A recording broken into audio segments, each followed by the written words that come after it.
नमस्कार मित्रों, MW news मुखर वक्ता में आपका स्वागत है।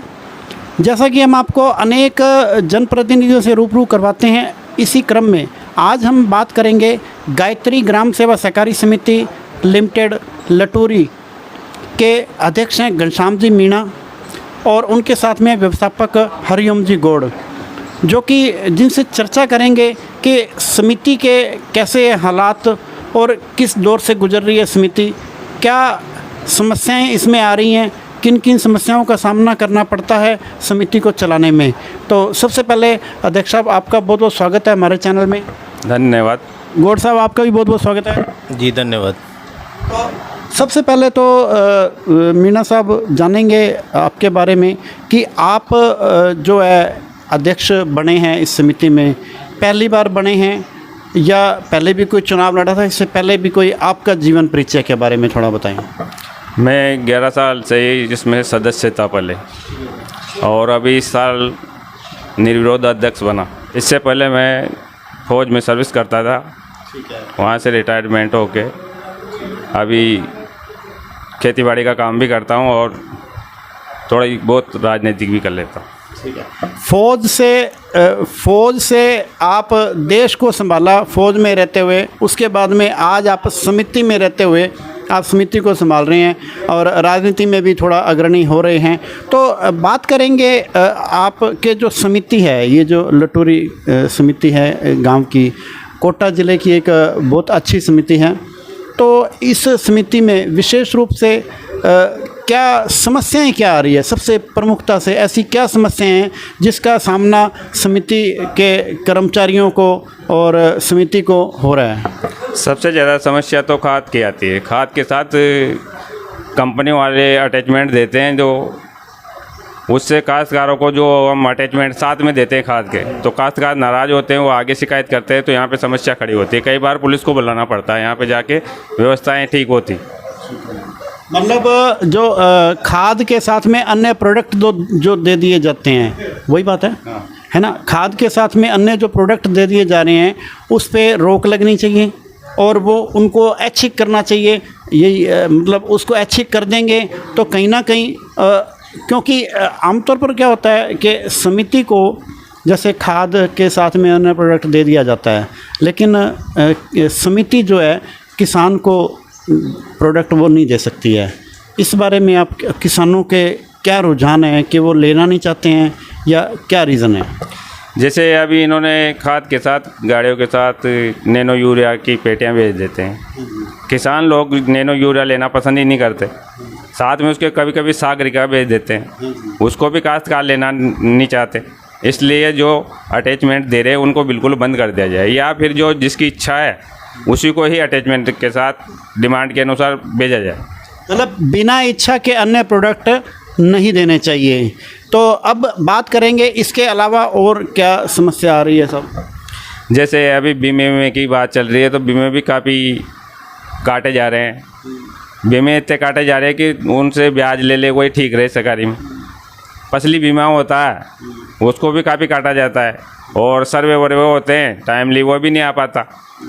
बीमा कंपनी वाले बीमे को अभी तक जो सोयाबीन का ख़राब हुआ है, वह भी अभी तक बीमा कुछ के तो आ गया, कुछ के आ ही नहीं पाया।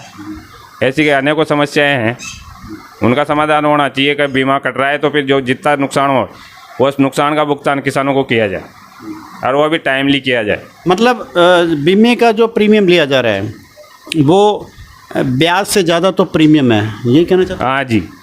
तो ब्याज से ज़्यादा हम भी सरकार से अनुरोध करते हैं कि समितियों पर फिजूल का भार न डालें और जो भी प्रीमियम है वो जायज़ लिया जाए। तो बात करते हैं गौड़ साहब से भी, उनसे भी जानते हैं। तो गौड़ साहब, आपका भी स्वागत है और आप बताइए कि क्या समस्याएं सामने आ रही हैं? जी, समस्या तो बहुत सारी है। जैसे अभी ये ऋण वितरण है, ऋण वितरण में भी सबको समान ऋण मिलना चाहिए। एक बार पैसे घटा देते हैं, एक बार बढ़ा देते हैं, तो ये नहीं होना चाहिए, क्योंकि इस टाइम पे वसूली में हमें दिक्कत आती है। लोगों के पास पैसे रहते नहीं हैं, तो या तो इसको जितने एमसीएल इनकी बना रखी है उतना को उतना ही देना चाहिए।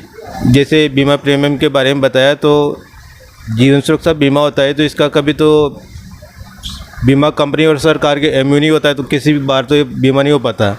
तो बहुत सारे किसान ऐसे मर जाते हैं, तो उनका भी समिति को लॉस होता है कि वो पैसे जमा नहीं कर पाते हैं, उनके वो जो वारिस होते हैं वो भी पैसे जमा नहीं करते हैं, तो ये समिति को लॉस होता है। दूसरा, इस बार इन्होंने बीमा कंपनी से एमयू किया, तो उसकी बीमा मतलब वो प्रीमियम राशि इतनी ज़्यादा बढ़ा दी कि किसानों के ऊपर ज़्यादा भार पड़ रहा है, तो किसान इससे भी परेशान है।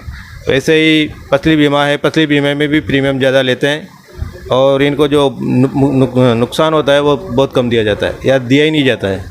तो ऐसा नहीं होना चाहिए, सब किसानों को बराबर प्रीमियम देना चाहिए, ये बीमा राशि मिलनी चाहिए इनको नुकसान की। मतलब सब किसानों को बराबर मात्रा में रखना चाहिए। अध्यक्ष साहब, एक मुद्दा वो कि बात करेंगे ये जो कर्मचारी वर्ग, व्यवस्थापक हैं, सहायक व्यवस्थापक हैं या सेल्समैन हैं, इनके बारे में, इन कर्मचारियों के बारे में आपका क्या कहना है और क्या विचार हैं? कर्मचारी वर्ग के बारे में हम यही कहना चाहेंगे कि इनके ऊपर काफ़ी सरकारी का लोड पड़ा हुआ है, तो इनको जैसे एक ही व्यवस्थापक को 2-3 जगह की सरकारियों का चार्ज दे रखा है। तो पहले बात तो कर्मचारी बढ़ाए जाए और एक व्यवस्थापक को एक ही सरकारी की देख रेख में रखा जाए, और जो नए बंदे हैं उनकी स्क्रीनिंग नहीं हुई है तो उनकी स्क्रीनिंग करा के उनको परमानेंट करके उनको भी सेवा का मौका दिया जाए और उनका जो पेमेंट है वो बढ़ा के दिया जाए। और जो कभी कभी यहाँ समस्या आती है सरकारियों में कि इन कर्मचारियों के साथ मारपीट हो जाती है, तो मारपीट हो जाती है तो उसकी कोई सुनवाई नहीं होती। इसलिए यहाँ पे हर सरकारी में एक गार्ड रखा जाए ताकि यहाँ की जो पैसा है कर्मचारी उनकी सही तरह से देख रेख हो सके। मतलब सेवा सुरक्षा भी इनको मिले, और दूसरा जैसे व्यवस्थापक की पोस्ट पर जो है वो मतलब सहायक व्यवस्थापक हैं, उनको कहीं ना कहीं पदोन्नत किया जाए और उनको एक सेवा सुरक्षा की समस्त सहकार कर्मियों को उसको गारंटी किसी ना किसी तरीके से दिलवाई जाए। तो मीणा साहब, अब जैसे आपको जितने भी दर्शक देख रहे हैं, आपके मिलने वाले हैं, शुभचिंतक हैं, उनको आप विशेष रूप से क्या अपील और संदेश क्या देना चाहेंगे? मैं तो सभी को यही कहना चाहूँगा कि ज़्यादा से ज़्यादा संख्या में समिति से जुड़ें और जन कल्याणकारी योजनाओं का ज़्यादा से ज़्यादा लाभ उठाएं और सहकारी समितियों को आगे बढ़ाएं। तो ये हैं गायत्री ग्राम सेवा सहकारी समिति लिमिटेड लटोरी के अध्यक्ष घनश्याम जी मीणा और उनके साथ में व्यवस्थापक हरिओम जी गौड़, जिन्होंने समिति को आगे बढ़ाने के लिए, समिति को और सक्षम बनाने के लिए, चाहे वो समिति के कर्मचारियों की बात हो, चाहे समिति हित की बात हो, ऐसी सारी बात इन्होंने रखी है। और इनका कहना है कि जितनी भी समितियां हैं यहाँ इस एरिया के अंदर, उस सबको सक्षम बनाने के लिए समस्त ग्रामीणों के सहयोग की आवश्यकता भी रहेगी।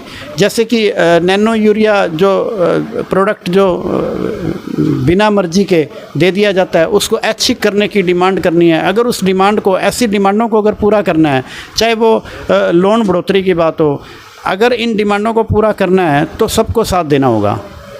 तो ठीक है जी, MW न्यूज़ मुखर वक्ता में समय देने के लिए बहुत बहुत धन्यवाद।